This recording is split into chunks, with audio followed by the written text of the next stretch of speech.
በሰርጋቸው ቀን የማይረሳና አሳፋሪ ክስተት የገጠማቸው ባለትዳሮች። ስለ ሰርግ ሲነሳ ብዙዎች አይምሮ ውስጥ ቀድሞ የሚመጣው ወጪና የማይረሳ ቀን ማሳለፍ ነው። ታዲያ በርካታ ወጪ ከወጣባቸውና ዘመድ አዝማድ ከተሰባሰበ በኋላ እንዳሰቡት የማይረሳና ደስ የሚል ቀንን ከማሳለፍ ይልቅ በህይወታቸው ውስጥ የሰርጋቸው ቀን ጠባሳ ጥሎባቸው ያለፉ ሰዎች በርካታ ናቸው።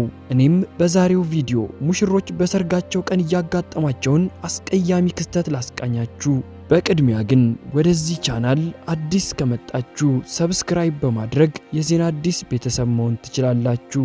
ቪዲዮን ቀለል አድርጋችሁ ላይክ በማድረግ ጀምሩት። አንደኛ፣ አግሬሲቭ ግሩም። ይህ ክስተት ሰርግ ላይ ከተፈጠሩ መጥፎ ክስተቶች መካከል በዋናነት የሚጠቀስ ነው። ይህ ሙሽራ ምንነቱ ባልታወቀ ነገር ከመጠን በላይ ተናዷል። ታዲያ ንዴቱን ለአንድ ቀን እንኳን ታግሶ ማለፍ አልቻለም። ሙሽራዋን ሲያንገላታት ይታያል። የሚሰጠውን ዕቃ ሁሉ ያላግባብ ሲወረውር እንዲሁም ሲሰባብር ውሏል። ሚዜዎቹ ሰርጉን ለማሳመር ቢጥሩም እሱ ግን ተገዶ ያገባ ይመስል እነሱን ስቃያቸውን ያበዛዋል። ሙሽራው በንዴት ኬኩን ሳይቀር በእርግጫ ያሽቀነጥረዋል። ታዲያ ይህች ሴት እንዴት እድሜዋን ከዚህ ሰው ጋር አብራ ትኖራለች? እናንተ በሰርጋችሁ ቀን ይህ ቢደረግባችሁ ምን ልታረጉ ትችሉ ነበር? ሁለተኛ፣ ፌል ቱ ዘ ፖል። ወደ መዋኛ ገንዳ ውስጥ የወደቁት አስቂኞቹ ባለትዳሮች። አጋጣሚ መጥፎ ነው። በዚህች ቅስፈት ሙሽራና ሙሽሪት ቀለበት ለማድረግ በተዘጋጁበት የሙሽራው ሚዜ ቀለበት ለማቀበል ሲጠጋ አደናቅፎት ሙሽራዋን በመገፍተሩ ቄሱ እንዲሁም ሙሽራዋ ወደ ውሃ ውስጥ በምትመለከቱት መልኩ ወድቀዋል። ሙሽራውም ቢሆን ደፍሮ ወደ ውሃ ውስጥ ገብቶ ሙሽሪትን ልታደጋት አልቻለም። ታዲያ ይህች ሙሽራ በሰርጓ ቀን አስቀያሚ አጋጣሚ እንድታሳልፍ ሆናለች። ሶስተኛ፣ አግሬሲቭ ግሩም።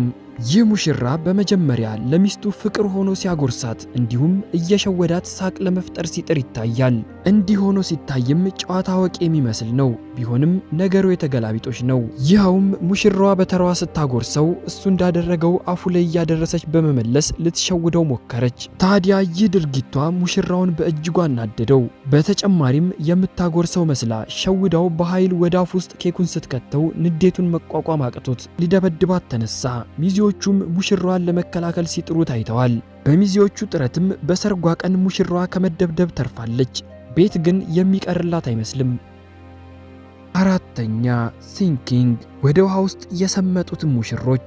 ይህ ትልቅ ሰርግ በወንዱም በሴቷም በኩል 8 ሚዜዎች የተካተቱበት ነው። ታዲያ ሙሽሮቹ ለሰርጉ ማድመቂያ ይሆን ዘንድ በአንድ የባህር ዳርቻ ላይ በእንጨት ርብራብ በተሰራ መቆሚያ ላይ ቆመው ፎቶ ለመነሳት ወሰኑ። ነገር ግን ያላወቁት አንድ ነገር፣ ይህ የእንጨት ርብራብ ይህንን ሁሉ ሰው የመሸከም ብቃት አልነበረውም። ቆመው ፎቶ በመነሳት ላይ ሳሉም የእንጨቱ ርብራብ ተሰብሮ ሙሽሮቹ ከነ ሚዜዎቻቸው ወደ ውሃ ውስጥ ገብተዋል። ቢሆንም እንጨት ርብራቡ የተሰራው ዳር ላይ በመሆኑ የከፋ ነገር አልደረሰም። ሰርጉም በዚሁ ምክንያት ተቋርጦ በድጋሚ እንዲቀጥል ተደርጓል። አምስተኛ፣ ሚሲንግ ሪንግ። ቀለበት በሰርግ ስነ ስርዓት ውስጥ ዋነኛው ነው። ያለ ቀለበት ሰርግ ብሎ ነገር የለም። ታዲያ አንዳንድ በሰርግ ላይ የሚሰሩ ስህተቶች ይህንን ስርዓት ያበላሹታል። በዚህ ሰርግ ላይም የሆነው ይኸው ነው። ሙሽራውና ሙሽሪት ቄሱ ቃለ መሐላ ካስፈጸማቸው በኋላ ቀለበታቸውን እንዲያደርጉ ሊሰጣቸው ሲሞክር ቀለበቱ ይወድቃል። ታዲያ የቆሙበት ቦታ የባህር ዳርቻ ስለነበር ቀለበቱ ተንሸራቶ ወደ ውሃ ውስጥ ይገባል። ይህም በአካባቢው ላይ የነበሩ በርካታ ሰዎችን ያስደነገጣቸው ነው። በተለይም ሙሽሪትን በእጅጉ ያሳዘናት ነበር። 1 ግራም ወርቅ 30 ሺህ ብር በገባበት በዚህ ጊዜ የእናንተ ቀለበት ውሃ ውስጥ ቢገባ ምን ታደርጉ ነበር? ስድስተኛ፣ ፌልድ ቱ ኪስ። ለመሳም ሲሞክር ሙሽሪትን ይዟት የወደቀው ሙሽራ አስቀያሚ ቀን። ሙሽራው በሰርጉ ቀን በምትመለከቱት መልኩ ሚስቱን ጋደል አድርጎ በመሳም በቦታው ላይ የነበሩ ቤተ ዘመዶችን ለማስደመም ፈልጓል። ቢሆንም ሙከራው አልተሳካም። ሚስቱን ገደል አድርጎ ለመሳም ሲሞክር ሰውነቱን መቆጣጠር ከብዶት ሙሽራዋን ይዟት ይወድቃል። ታዲያ በዚህ ነገር ሙሽራው ቢሳቀቅም በቦታው ላይ የነበሩት ዘመዶቹ ነገሩን በጩኸት እንዲበርድ አድርገውታል። ሰባተኛ፣ ፋይት። በሰርጋቸው ቀን ከልባቸው የተደባደቡት የህንድ ሙሽሮች። እነዚህ ሙሽሮች ቀኑን በሰላም ቢያሳልፉም በመጨረሻ በምትመለከቱት መልኩ ከልባቸው ሲደባደቡ ተስተውለዋል። ብዙዎች በእነዚህ ሙሽሮች ድብድብ በእጅጉ ተገርመዋል፣ ፈገግም ተሰኝተዋል። እናንተስ ሙሽሮችን በዚህ ልክ በሰርጋቸው ቀን ያደባደባቸው ምን ሊሆን ይችላል ብላችሁ ትገምታላችሁ? 8ኛ ሩዳክት። በዚህ ደረጃ ቶሎ ከሚናደድ ሰው ጋር አብሮ ለመኖር መወሰን በራስ ላይ እንደመፍረድ ነው። ይህ ሰርግ በሥነ ሥርዓቱ እየተካሄደ ነበር። ቄሱም ሁለቱንም ጥንዶች ቃለ መሐላ በማስገባት ላይ ነበሩ። ታዲያ በዚህ መሃል ሙሽሪት ሰው ፈልጋ ወደ ኋላ ትዞራለች። ነገር ግን ይህች ትንሽ እንቅስቃሴዋ ሙሽራውን ከመጠን በላይ አስቆጥቶት እጅጉን አደገኛ በሆነ መልኩ ሚስቱ የተባለችውን ሴት እጇን ይዞ ሲያመነጫጭቃት ታይቷል። ይህ ባህሪውም በቦታው ላይ የነበሩ ብዙዎችን አስቆጥቷል። 9ኛ ፓንች።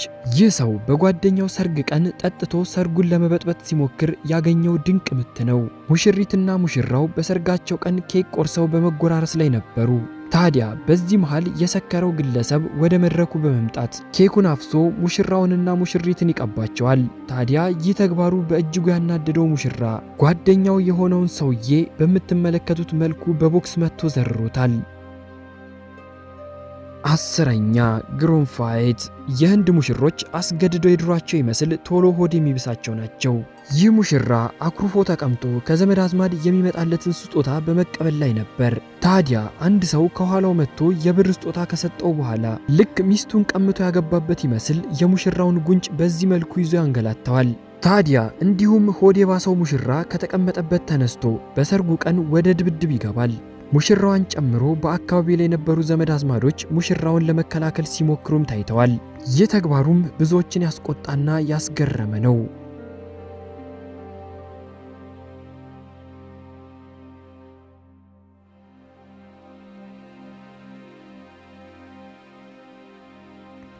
ውድ የዜና አዲስ ተከታታዮች ለዛሬው ያስኩላችሁ ቪዲዮ በዚሁ ተጠናቀቀ። በቀጣይ በአዲስ ቪዲዮ እስክንገናኝ ድረስ ሰላም ሁኑልኝ። ዜና አዲስ ሁሌም አዲስ